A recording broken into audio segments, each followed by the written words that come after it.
যারা আজকে শহীদ পরিবার তারাই কিন্তু আমাদের আজকে গণতন্ত্র উপহার দিয়ে গিয়েছেন।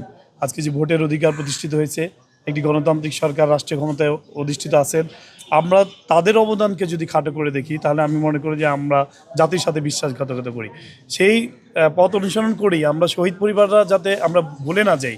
শুধু আমরা এনসিপি পরিবারের পক্ষ থেকে যে তাদের পাশে দাঁড়াবো তা নয়, এটার সুবিধা কিন্তু সকল দল সকল সংগঠন উপভোগ করছে। ভিটামিন ই ও সি সিরাম 8টি প্রাকৃতিক অয়েল সমৃদ্ধ লিলি সিরাম অয়েল, যা চুল পড়া কমায় মাত্র 30 দিনে।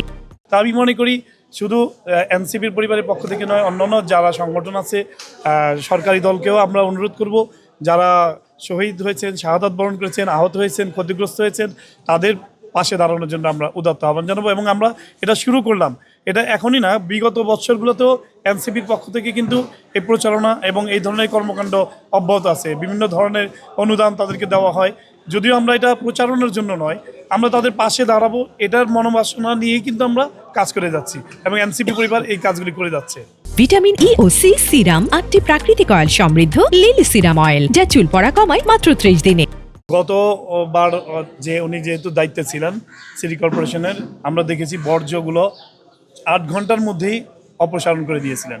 কিন্তু আমরা গতকাল ঢাকা সিটি কর্পোরেশনের বিভিন্ন জায়গায় অলিগলিতে ঘুরে ঘুরে দেখেছি যে প্রতিশ্রুতি সরকার দিয়েছিল, সেই প্রতিশ্রুতি অনুযায়ী যথাসময় কিন্তু বর্জ্যগুলো অপসারণ করতে পারেনি। এখানে আমি মনে করি যে সরকার ব্যর্থতার পরিচয় দিয়েছে। এবং আসিফ মোহাম্মদ সজীব ভুঁইয়া আগামী দিনে সিটি কর্পোরেশনে যেহেতু দায়িত্ব নির্বাচন করতে চায় এনসিপির পক্ষ থেকে, অভিজ্ঞতাকে কাজে লাগিয়ে ইনশাল্লাহ ঢাকা দক্ষিণ সিটি কর্পোরেশনের জনগণের যে নাগরিক সুবিধাগুলি আছে, সেই সুযোগ সুবিধাগুলি ইনশাল্লাহ ওনার মাধ্যমে আমরা নাগরিকদের কাছে পৌঁছে দিতে পারব যথাসময়, এটা আমার বিশ্বাস।